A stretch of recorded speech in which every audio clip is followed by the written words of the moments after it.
pundit Roger Stone. Stone has served as a senior campaign aide to 3 Republican presidents. He is a New York Times best-selling author and a longtime friend and advisor of President Donald Trump. As an outspoken libertarian, Stone has appeared on thousands of broadcasts, spoken at countless venues, and lectured before the prestigious Oxford Political Union and the Cambridge Union Society. Due to his 4+ decades in the political and cultural arena, Stone has become a pop culture icon. And now, here's your host, Roger Stone. Welcome, I'm Roger Stone, and yes, you are in the Stone Zone. Well, because I've written 2 very well-received books on the deep state's role in the murder of John F. Kennedy, which included the active cooperation of the Secret Service, the FBI, the local law enforcement and the Sheriff's Office in Dallas, the Dallas Police, the Central Intelligence Agency, and the Pentagon. And because I wrote The Myth of Russian Collusion, saw how these same dark forces tried to remove Donald Trump in a coup. And they also tried to impoverish him, bankrupt him, incarcerate him, and now they tried to kill him. Joe Biden's leaving the race, and the Gulf. The greatest single political comeback in American history since that of Richard Nixon and Donald Trump, that I believe that there's far more about this attempted assassination. There's a lot of politics, but that's not what we're going to focus on today. Everything that's transpired in the last, 4 or 5 days, it boggles the mind. Maybe as many as 11 shots. The Secret Service is aware of the guy they say is the shooter for 62 minutes, but Trump is not immediately evacuated from the scene. There are now acoustic comparisons that would indicate that there were probably more than one shooter, as Senator Ron Johnson of Wisconsin has disclosed. This fellow Crooks may in fact be a patsy. I don't believe anything the Secret Service says in their release in view of my experience with them. There are many good and decent individual Secret Service agents, both men and women, but the Secret Service now has also become politicized. A man who will know exactly how and why this is happening. Someone I have unbridled admiration for, not just his capabilities, but his patriotism and his selflessness. He joins me today with one of his colleagues, Greg Stenstrom, will join us along with Colonel Timothy Schindler, who has actually done a great job in service to his country, but has never appeared in public or spoken in public or been interviewed before. Let me say that Greg Stenstrom has been an incredible patriot in terms of election integrity. That's how we met. He's the co-founder of Patriot Online, a digital privacy ecosystem and social media platform. He's also a security and fraud expert, the co-author of an amazing book, The Parallel Election, a Blueprint of Deception, which documented the massive fraud in Pennsylvania and elsewhere in 2020. He and election integrity activist Leah Hoops went to court against the machine, represented themselves pro se because they couldn't afford expensive lawyers, but through Greg's skills and his technical knowledge, demonstrated without dispute hard evidence of election fraud in Pennsylvania. This is an extraordinary tale. He is, I should also tell you his background. He is a veteran. He's a graduate of the U.S. Naval Academy, which is where he and Colonel Schindler met. They are both extraordinary gentlemen and patriots, but they have figured out who is really running America, and they can document everything we're seeing unfolding. is the result of this cabal. Gentlemen, let me welcome first Greg Stenstrom and Mr. Schindler. Colonel Schindler, welcome to the Stones. Thank you, Roger. It's a pleasure to be here.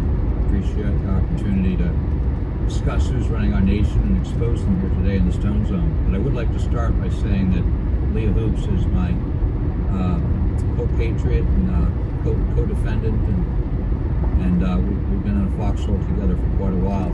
Today, Timothy Schindler, who's a colonel, retired U.S. Marine Corps, holds multiple master's degrees, doctorate, and has been a leading strategist for our military. Together we've served for the last 40 years in the service of our country.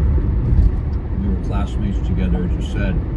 We've been working together for quite a while now, and we started working fighting the massive election fraud that's been dramatically shaping our nation since the stolen November 2020 presidential election, and which we believe they intend to repeat in the upcoming November 2024 election. It's now a matter of judicial and public record that there was, in fact, massive election fraud that resulted in the installation of an illegitimate government and Joe Biden into the presidency. The primary architect of the massive election fraud here in Pennsylvania was Pennsylvania Governor Josh Shapiro, who, by the way, is now a leading candidate for vice president with Kamala Harris. Shapiro and Harris were actually campaigning together in Reading, Pennsylvania, the day of the assassination attempt on President Trump. And I also want to remind everyone here that governors of states, similar to heads of state of countries, Governor Shapiro was directly responsible for the outer ring of security, the outer ring, at the Butler, PA rally.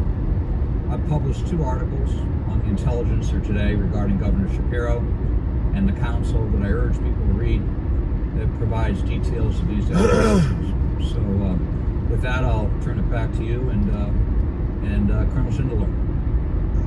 Thank you very much, Greg.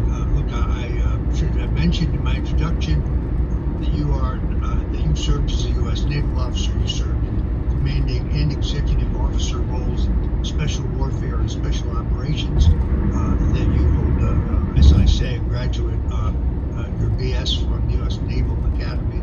But when it comes to the internet and mass communications, you are just a brilliant individual, and you have really put yourself on the line. So I am, before I go to you, Tim, let me say that look, we have all believed that there's a ruling elite in America. You call them the Bilderbergers, you call them those who meet at the Bohemian Grove, the Trilateral Commission, certainly the Council on Foreign Relations. But in fact, our government is controlled by a group of unelected bureaucrats and their allies in the Congress, their allies in the defense industry, their allies in the think tanks, their allies in the media. They killed Kennedy. They removed Richard Nixon, threatened to trim the power of the CIA, wanted to reorganize the national security apparatus to take away their power. They removed him in a silent coup. And we now know they tried to remove Donald Trump multiple times, most recently by trying to shoot him in the head. And what we're seeing unfolding here demonstrates that everything you're about to reveal to us, Greg, is true. Tim, it's great to have you on the show. I want to welcome you to the Stone Zone. The main takeaway would be to people know that the government here is run by a small circle, isn't it? Yeah, it certainly is. And I don't believe, in a lot of the information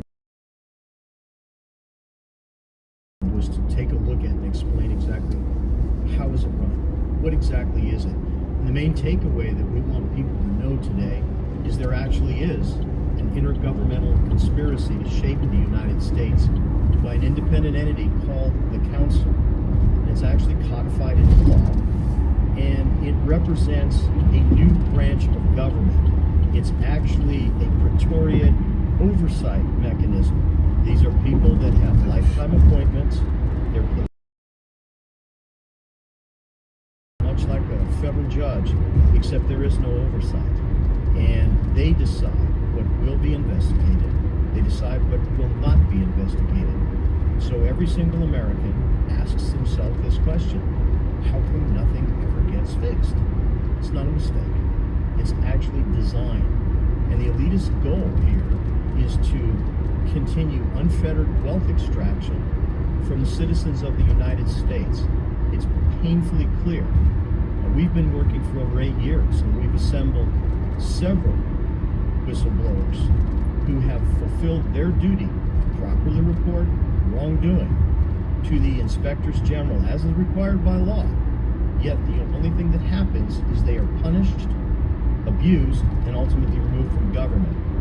It is an insult when things don't work, and it's a tragedy when public service fails. Thank you, Roger. I think you are absolutely right. Right now, the ruling elite in this country, operating through the mechanism that you outlined, this terrific piece online, folks. We're going to put it in the description for this show. You really should take a look at it. At the end, I'll ask Greg to tell you where you can find it. This is deep scholarship, and you will see that a small group of ruling elite are running our country, have infected all three branches of government. We realize now that the criminal justice system, which we're supposed to have equal protection under law, has been weaponized to destroy people like General Flynn and myself. Greg Stenstrom and Leah Hoops have had the courage to fight that machine. What do you think here going forward? Why is the mainstream media not figured this out, Greg? You really, I think, nailed it. People, I don't understand their domination of both parties, the connection between the cabal, if you will, the council in this case, and the mainstream media and those in control of mass communications in the country. You have, I think, nailed it and exposed really who is running the country, who's making the decision to remove Joe Biden, who's making the decision to try to kill Donald Trump, who's making these decisions. I think there's a high probability, based on your research and this report, it's the council, right? Correct. As placing inspectors general to work on the integrity and efficiency of the different agencies of the federal government, specifically the executive branch. Now, what's interesting is that the council of the inspectors general on integrity and efficiency, it's actually in the executive branch, but it also controls the legislative branch. And as we sit here today, there's legislation in the Senate to place the very first inspector general to the Supreme Court, which would give them a control mechanism for the entire federal government. This didn't happen overnight. This originally started as an effectiveness and efficiency operation in the early 70s, and it migrated itself and it morphed into a commissar control mechanism. Every single federal employee is required, as a condition of their employment, to report wrongdoing, and they report that wrongdoing to the inspectors general. And everyone knows that when you do your duty and you protect the public's good, you had best not get in the way of the wealth extraction system. And that is exactly what we have. That's why no one is ever punished. That's why no one's ever held accountable. And this is a classic example where we put a commissar system in. This process is called progressive social reconstruction.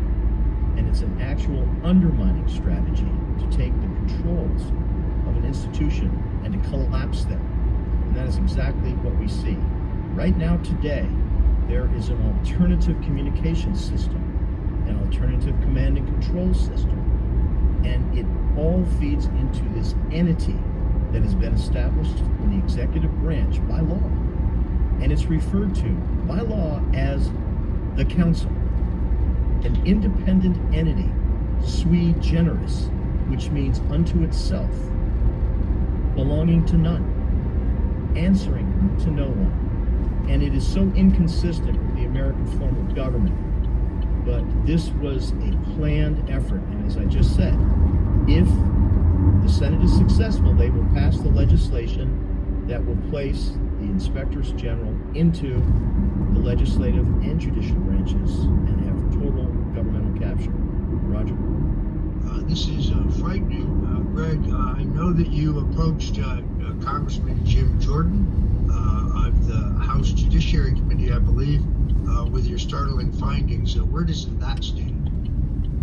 Well, it all goes down to we submitted a criminal disclosure disclosing evidence of massive election fraud and the obstruction of investigations and, frankly, a coup d'etat run by the council. We gave those to the House Judiciary Committee chairman, which is Congressman Jordan, over a year ago. We followed it up with correspondence. We also had he's had multiple congressmen and multiple friends of his that have approached him, and the Attorney General and Special Counsel Jack Smith, regarding the criminal fraud and the election fraud versus Pennsylvania Attorney General, then as governor, and also in massive fraud. These have been disclosed and they've been left alone, and it really touches on your initial question, which is, why haven't Republicans done anything? And I think we can get personal here, because what they do is their tool is fear, the fear of indictment, the fear of intimidation, the fear of retaliation. And basically, if you look at it from a strategic standpoint, it's called isolate, contain, and destroy. Now, Tim and I, people like us, we've had to fight as hard as we could overseas to give to other people what the council and their minions are now taking away from us at home. The primary job of a military officer is to give people courage. And it's really hard for people to do that. And we're going to need a lot more of it. Roger, you're one of the people this is deeply affected, and I think you're a perfect example of what the council does. In my opinion, and it's the Mutual Admiration Club, I think you're the greatest political strategist in history, and you were a key advisor. We're going to listen to this Trump. on the The council had to take mainstream. If I have to shut it, I think it would be shut better it down for if you, someone comes in, to that's discuss fine. a little bit of what they did.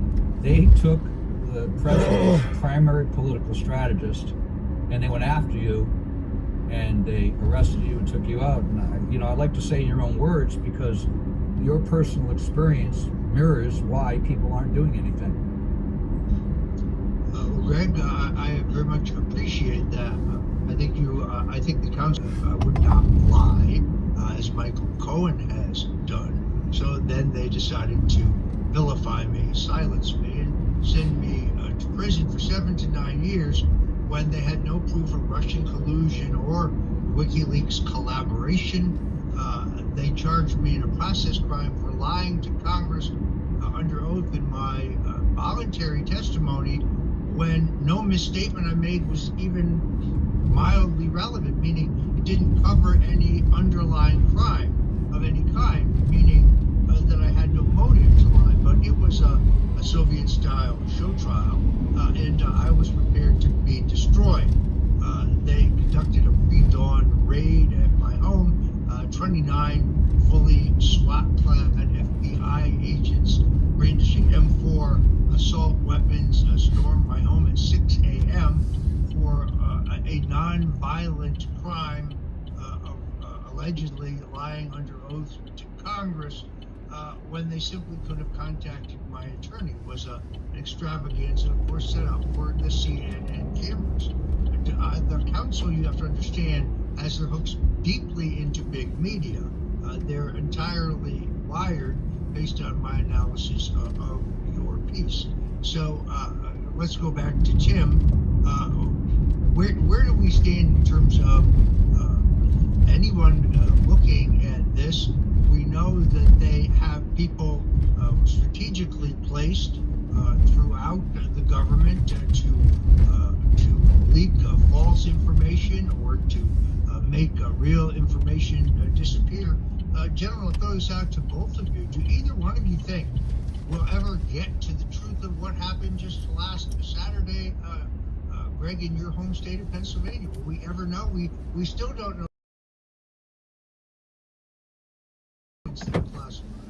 Hey, Chopper. We still don't know about the attempted assassination of Ronald Reagan. The government has never released. I'm gonna secret report I'm gonna do the regular task channel force today. I want to play this about the to council. investigate the assassination headed Never heard of by it called that. Vice President George Bush. Isn't that I will lovely? see you in a bit. I just got to the office here, so I'm gonna shut this one down. But I'll be up within hopefully a half hour on the main channel. I'd like to. Hope you're feeling better, buddy. Just briefly and segue, Or at least because I do comfortable. wanna bring it up. Is one of the Peace. most immediate threats is I believe that they're